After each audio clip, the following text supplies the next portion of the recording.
UP triple SC की तरफ से 2025 में फिर से नई वैकेंसीज रिलीज होने वाली है।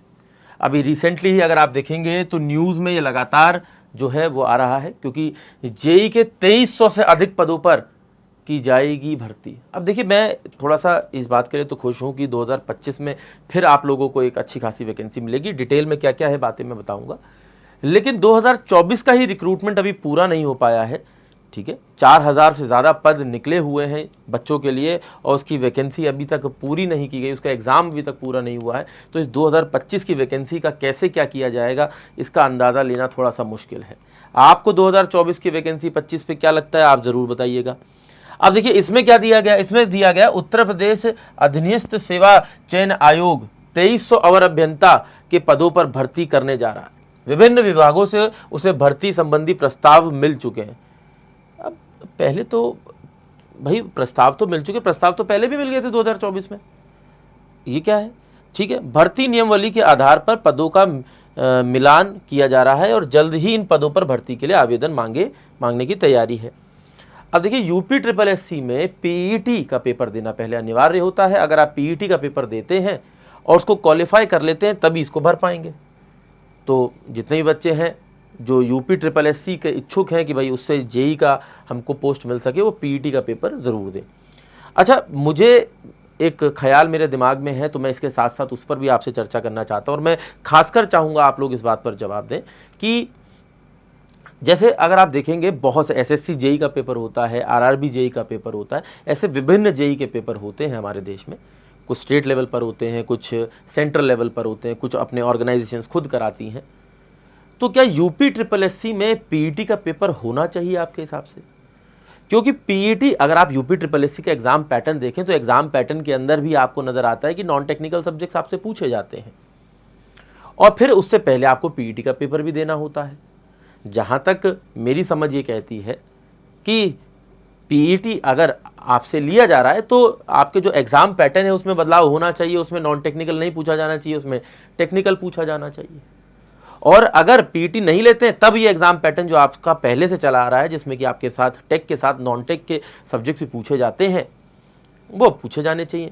तो पहले से अब में ये बदलाव है कि जब पीईटी नहीं होता था तब भी आपका जो यूपी ट्रिपल एससी जेई का एग्जाम पैटर्न था वही था, और अब पीईटी आपसे लिया जाता है तब भी वही है।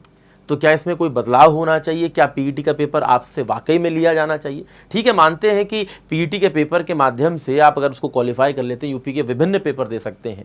लेकिन जितना मुझे समझ में आता है, क्या इंजीनियरिंग के स्टूडेंट्स, ठीक है, इसमें आप लोगों का जवाब बहुत मैटर करता है, ठीक है ना, क्योंकि आप लोगों को ये जब तक आप शेयर नहीं करेंगे कि भाई पीईटी का पेपर, क्योंकि आप अगर आप engineering UP triple SC JE का अगर आप पेपर दे दो, यानी कि आप इंजीनियरिंग के पेपर्स पे आप ज़्यादा फोकस कर रहे हैं रादर देन जो नॉन टेक्निकल पोस्ट और आती हैं, क्योंकि उनके सिलेबस में और भी चीज़ें होती हैं। और जब इंजीनियरिंग के बच्चे इंजीनियरिंग का एग्जाम देते हैं तो उनके पास इंजीनियरिंग के ही इतने सब्जेक्ट होते हैं कि वो और किसी एग्जाम पर फोकस नहीं कर पाते।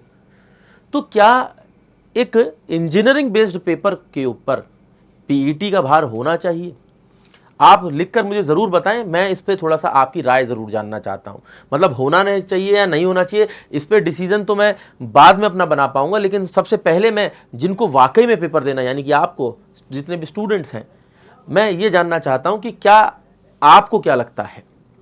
अच्छा, फिर उसके बाद यहाँ पर ये भी कहते हैं कि भाई ये जो जिम्मेदारी है राज्य सरकार के समूह का, यानी कि आपकी वैकेंसी जो ग्रुप सी में आती है, ठीक है ना, इसका अधिकार जो है उत्तर प्रदेश अधीनस्थ सेवा चयन यानी कि यूपी ट्रिपल एससी के पास है। और मुख्यमंत्री योगी आदित्यनाथ ने रिक्त पदों को भरने के लिए विभागों से आयोग की ई अधिनियम पोर्टल से प्रस्ताव भेजने के निर्देश दे रखे हैं कि भाई जल्द से जल्द नोटिस जारी किया जाए। इसमें ये कह रहे हैं कि जिसमें कि आपको जो 2300 पद मिलने वाले हैं उसमें एग्जैक्टली 2303 पद हैं, जिसमें से कि 1625 पद जो है वो सिविल इंजीनियरिंग के स्टूडेंट्स के लिए हैं, 302 पद जो है वो इलेक्ट्रिकल इंजीनियरिंग के स्टूडेंट्स के लिए हैं, फिर उसमें 376 पद जो है वो मैकेनिकल इंजीनियरिंग के स्टूडेंट्स के लिए हैं। ठीक है, तो ये कुछ यहाँ पर एक पूरा दिया गया है। अच्छा, अब एक चीज़ समझ में आती है कि 2300 पद यहाँ पर हैं, 2300, ठीक है, लेकिन यूपी ट्रिपल एससी की जो साइकिल है अगर आप पेपर की देखें, ठीक है, पहले तो बहुत समय समय में वैकेंसी आती थी। चलिए आप मान लेते हैं 24 में भी आई है, 25 में भी आई है, 25 में भी आ रही है, लेकिन इसमें जो साइकिल 2024 की, क्या वो 2024 में नहीं पूरी हो जानी चाहिए? क्योंकि 2025 अगर आप देखें तो ये भी अब बहुत जल्द ख़त्म होने वाला है। और अगर 2024 की वैकेंसी 2026 तक जाएगी तो 2025 की वैकेंसी कब तक जाएगी? ये सवाल, बहुत से ऐसे सवाल हैं जो यहाँ पर खड़े हो रहे हैं इस एग्ज़ाम को लेकर, इसकी वैकेंसी को लेकर, उसकी चयन प्रक्रिया को लेकर। तो मैं आपसे आपके जो भी दिक्कतें आप फेस कर रहे हैं, मैं जानना चाहता हूँ वो क्या क्या दिक्कतें हैं। हो सकता है कि बहुत सी दिक्कतें मैं समझ पा रहा हूँ और बहुत सी दिक्कतें नहीं भी समझ पा रहा हूँ। आप देखिए, एक कोर्ट केस भी लगातार चल रहा है जिसमें अभी तक ये भी फैसला होकर नहीं आ पाया है कि सिर्फ डिप्लोमा एलिजिबल होना चाहिए या डिप्लोमा और बीटेक दोनों एलिजिबल होना चाहिए, है कि नहीं।